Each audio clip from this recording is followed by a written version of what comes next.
Welcome guys, jumping right into this video because this is a very important topic. Number one, if slavery is not something that you like to talk about, if it's something that you feel like we need to forget about, this is not the video for you because it's what I'm talking about, sis. So if you don't like this topic, I got a bunch of other videos that you could go ahead and watch. So the topic of this video is white women and their roles that they played in slavery. And this is something that's really weird. Like, I never even thought about this. I never, like, when we think of slavery, when we think of white supremacy, we always think of and attribute it to the man, right? We say we got to fight the power, we got to fight against the man. And we don't think about the role that white women actually did play, and some still do play to this day. And one of the reasons why it's important to talk about this, and one of the reasons why it's important to know this, is because history has a pattern of repeating itself. As we know, we see a lot of things and a lot of unfairness and a lot of misrepresentation, and we have to understand where these things came from, where they stem from, so that we can know how to move going forward. So I came across this article on Twitter, and the title of the article was "White Women Owned More Slaves Than White Men."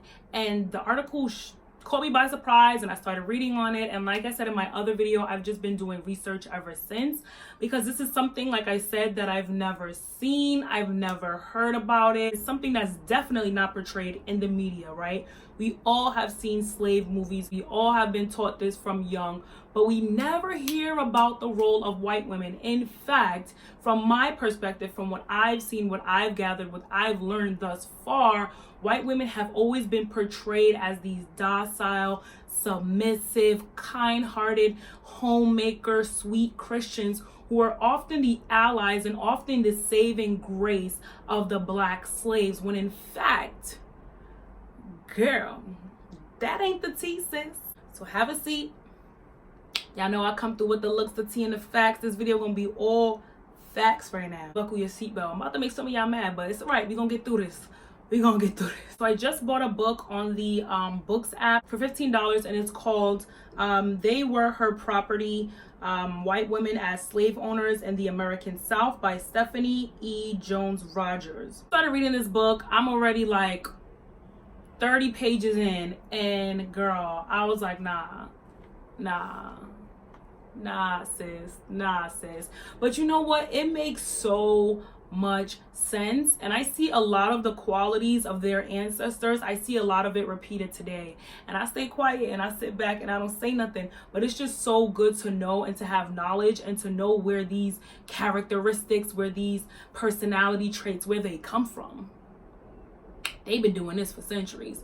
Okay, I don't feel like I need to say, but let me go ahead and say it. I do have a lot of white supporters. I do have white subscribers. Just hope that you guys take all of this information. This is not something that I made up. This is something that I'm also learning from myself as well. If you are a true ally, this is not something that you will be offended by, but something that you can just accept as a part of your history.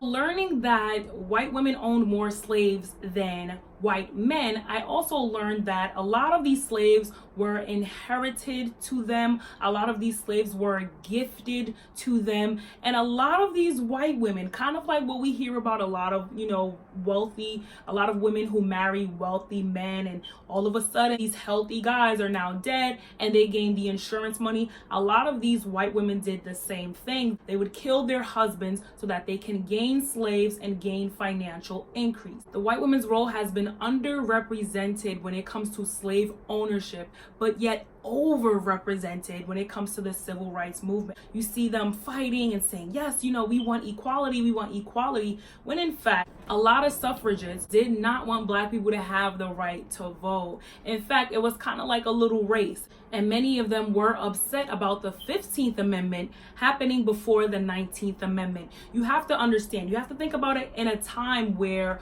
white men came first, white women came second, and then slaves came last. So white women had less power than white men, but they had way more power than black enslaved people. This created an inferior complex in some people. Some people have complexes where it's like, okay, I don't have power over you, but I have power over you, so I'm gonna abuse my power over you. I'm gonna read some passages from the book so you guys can get kind of an idea of what I'm learning and what I'm understanding from this book.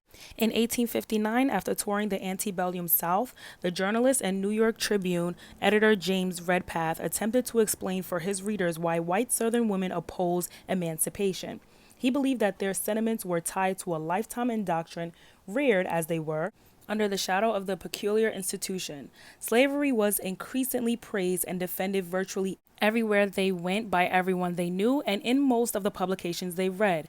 Their consciences, thus early perverted, were never afterwards appealed to, with the result that they saw no reason to change their views. Redpath assumed that white Southern women did not know Negro slavery as it is because their society shielded them from the institution's horrific realities. Insulated by Southern patriarchs, white women seldom saw slavery's most obnoxious features. They never attended auctions, never witnessed examinations, seldom, if ever, see the Negroes. The next page says, lashed more profoundly, they did not know that the interstate trade in slaves was a gigantic commerce. Southern men revealed only the South Side view of slavery, and if the women of the South knew slavery as it is, he was convinced, y'all, they would join in the protest against it. Okay, Redpath's assumption represented a commonly held patriarchal view, yet narrative sources, legal and financial documents, and military and government correspondence make it clear that white Southern women knew the most obnoxious features of slavery all too well. Slave-owning women not only witnessed the most brutal features of slavery, they took part in it, profited from them, and defended them.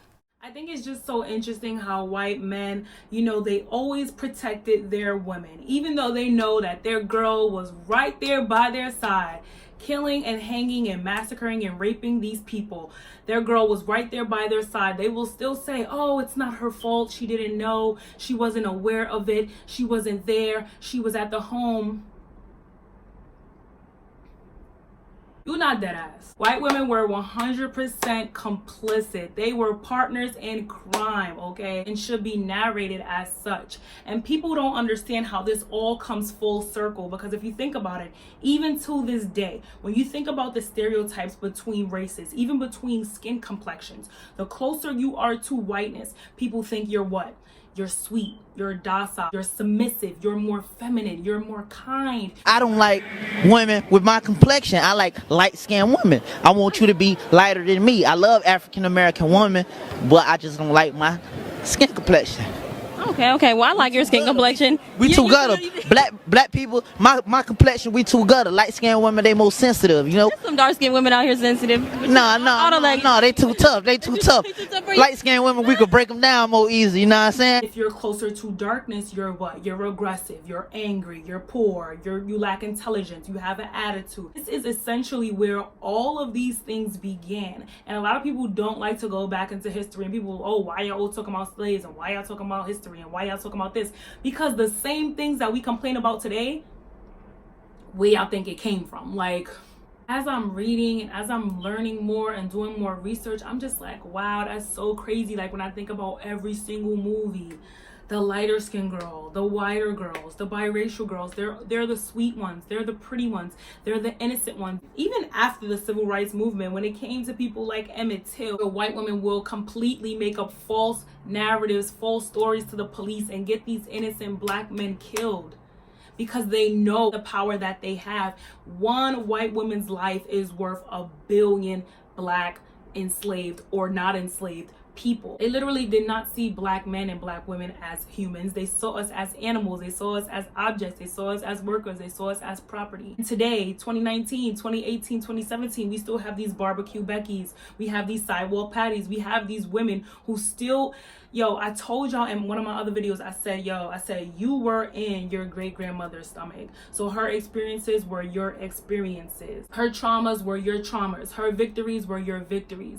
They themselves were not slave owners, but for some reason, psychologically, they mirror their ancestors. You understand what I'm saying? So it's like you have these women, these barbecue Beckys, these sidewalk Patties, these women that are just always calling the authorities because they know that their skin color and their gender has power over black people. They still believe that as a white woman, I have power over you, slave. I have power over you, Negro. Why the first thing that they do when they get mad is, you nigger. That's the first thing that they do because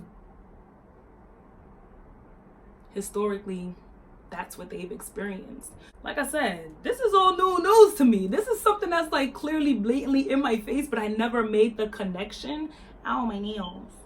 My nails are still gross, guys. But I've never made the connection until I saw that article, y'all. Twitter is like everything. I'm like, Twitter is amazing. Thank God for Twitter. Even thinking back to times where white women were so jealous of our melanin and of our hair that defies gravity. And, you know, there were times where black women literally had to cut their hair. They had to cover their bodies. They had to do so many things to make themselves less attractive because white women were so jealous. And now to this day and age where it's like, okay, you know, no need to be jealous anymore. I could get what you got. I could spray tan myself to be your color. I can manipulate my hair to be an afro. So that's, I don't know, maybe I'm experiencing what my ancestors experienced, and that's why I go so hard with tanning and why I go so hard and be like, yo, like, y'all cannot tan yourself to look like us. Like, no, we're not doing this. You can't have what I have because you didn't go through what I go through. You don't live what I live. You could take it off when you want, and I always have to do this. I always have to be this. I always have to be judged based on this. So no, you can't play around with it. This can't be your costume because this is my reality. You feel me? I know you feel me. As I learn, y'all learn. As I grow, y'all grow. Let's continue this conversation. Did you know that white women owned more slaves than white men? Were you aware? Am I just late to the party? What's up, sis? Thumbs up this video. Let's continue the discussion, and I'll see you at the next one. Bye.